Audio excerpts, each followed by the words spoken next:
네, 정치팀 조재영 기자와 함께 더 자세한 얘기 나눠보겠습니다. 어서 오세요. 안녕하세요. 네. 이제 그 탄핵 소추안이 두 번째로 오늘 이제 보고가 됐죠. 네네. 네, 근데 내용이 첫 번째랑 좀 달라졌다고 들었어요. 어떻게 달라진 거죠? 네, 맞습니다. 지난 1차 탄핵안이 4일 발의돼서 7일 본회의 표결할 때는 국민의힘 의원 대부분이 표결에 참여하지 않아서 투표 불성립으로 폐기가 됐고요. 그래서 이제 야당 6개 야당 중심으로 다시 발의가 됐습니다. 이번에 2차 탄핵안에는 그 국민 주권주의와 권력 분립의 원칙 등 헌법과 법률을 위반한 비상계엄, 이제 1차 탄핵안에 들어 있었는데요. 이거 외에 대통령의 지휘 아래 계엄군과 경찰이 국회의원 체포를 시도했다. 이런 점들이 탄핵 사유로 들어갔습니다. 이와 함께 계엄군이 중앙선거관리위원회를 점령하고 선관위 당직자들의 휴대전화를 압수하고 또 방송인 김어준 씨가 설립한 여론조사 업체를 봉쇄하려 한 내용도 새로 탄핵 사유로 담겼고요. 대신에 기존에 있었던 김건희 여사의 주가 조작 의혹, 또 명태균 게이트로 흔히 부르는 그 대선 여론 조작 의혹, 그리고 뭐 제2요구권 남용, 즉 거부권 행사 남용 이런 내용들은 빠졌습니다. 이 탄핵안이 본회의에 보고가 된 뒤 24시간 이후 72시간 내에 표결이 이뤄져야 하고 그렇지 않으면 폐기가 되는데요. 지금 야당은 내일 오후 4시 본회의에서 이 2차 탄핵안을 다시 한번 표결 처리한다는 방침입니다. 네.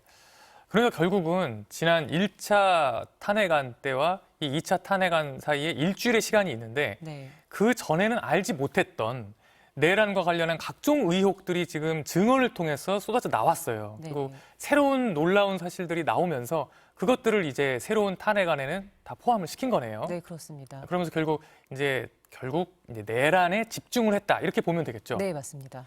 근데 결국은 이렇게 그 밖의 내용들, 뭐 김건희 여사 관련 내용이라든지 외교 관련 내용이라든지 이런 것들을 빼고 이렇게 내란에만 집중을 하면 결국 나중에 가결이 돼서 헌재로 갔을 때 심리도 좀 더 간단해질 수 있는 거 아닌가요?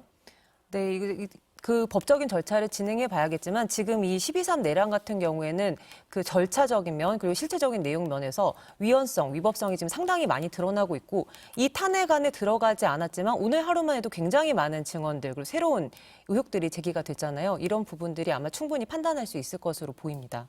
네, 그 박근혜 전 대통령 때 헌재로 가서 한 석 달 정도가 걸렸죠. 결론이 나오는데 근데 결국 이번에도 워낙 내용이 복잡하지가 않아서 또 증거들이 너무 명확해서 그렇게 길게 걸리지는 않을 것 같다. 그런 예상은 좀 해볼 수 있겠네요. 네, 맞습니다. 네. 오늘 근데 국회에서 또 많은 일들이 있었어요. 근데 그중에 긴급 현안 질문이 있었죠. 네. 그래서 국무위원들이 많이 나왔고 국무위원들 상대로 현안 질문들이 이어졌는데 그중에 좀 눈여겨볼 만한 것들이 있었나요? 네, 말씀하신 것처럼 결국에는 이 현안 질의가 12.3 내란 사태에 대해서 조금 더 이제 사실관계를 파악하기 위해서 이루어진 건데 당시에 계엄 선포 직전에 국무회의에 참석했던 장관들이 나와서 상황을 얘기를 했는데요. 일단 한덕수 국무총리 같은 경우에는 이제 계엄 관련해서 이제 어떻게 얘기를 했냐면 그 위헌이냐라는 이런 야당 질문들의 질문 자체에는 답변을 회피하면서도 당시 국무회의 자체가 굉장한 흠결을 갖고 있다고 생각한다. 굉장히 흠결을 갖고 있다. 네네. 한덕수 총리가 이렇게 얘기를 하고요. 그 최대한 평가를 자제하면서도 뭐 향후 사법 절차를 통해서 이게 좀 명료하게 되리라고 본다. 그리고 지난 총선이 정말 부정선거냐 이런 질문에는 그렇게 생각하지 않는다 얘기를 했습니다. 그리고 본인은 대통령의 계엄까지 생각하는 줄은 전혀 몰랐다. 라고 얘기를 했는데 한 총리는 또 그 비상계엄 선포 해제 사태 이후에 윤석열 대통령과 통화를 했다고 합니다. 역시 이제 오늘까지 대통령과 통화한 적이 있냐 이렇게 야당 의원들이 질의를 했더니 한두 번 했다 이렇게 얘기를 했고 그럼 내용이 뭐냐 언제 했냐 이렇게 질문한 것에 대해서는 정확히 말씀드리기가 어렵다. 대통령과의 통화 내용을 제가 공개하는 것은 적절하지 않다. 이렇게 또 좀 선을 그었습니다. 그리고 어제 담화 같은 경우에는 또 많은 사람들에게 좀 충격을 많이 줬기 때문에 이 내용을 사전에 알았느냐라고 이런 질의도 있었는데 여기에 대해서는 한덕수 총리가 미리 알고 있지는 못했다. 이렇게 얘기를 했고요. 그리고 그 비상계엄 선포 직전에 열린 국무회의에서는 선포를 하자 이 건의가 국무총리인 자신을 거치지 않고 윤 대통령에게 직접 이뤄졌다. 이런 얘기도 새로 했습니다. 당시에 이제 국방부 장관이나 행안부 장관이 계엄 사유가 발생한 경우에 국무총리를 거쳐서 대통령에게 계엄의 선포를 건의할 수 있다. 이게 계엄법 2조의 조항이거든요.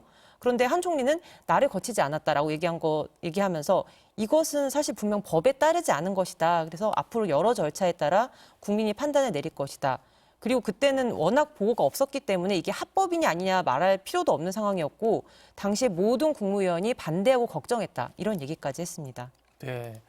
그러니까 한 총리가 이렇게 말로는 어쨌든 이제 위원회에 대해서 내가 판단하지 않는다라고 얘기를 네. 했고 네. 어떻게 보면 윤석열 대통령에 대한 비판을 자제하는 것처럼 얘기는 했는데 네.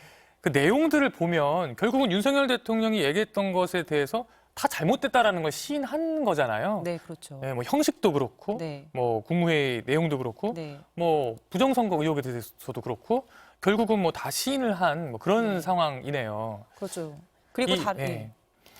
또 조태열 외교장관도 나와서 얘기를 좀 한 것 같아요. 네, 그러니까 지금 당시에 회의에 참석했던 장관들이 이제 좀 시일이 지나고 나니까 당시 상황에 대해서 조금 더 구체적으로 얘기하고 그때 어떤 우려가 있었는지도 얘기를 하고 있는데 조태열 장관 같은 경우에는 당시에 이제 당시 그 비상겸 사태 이후에 한국 외교에 심각한 피해가 발생하고 있다 이렇게 얘기를 했습니다.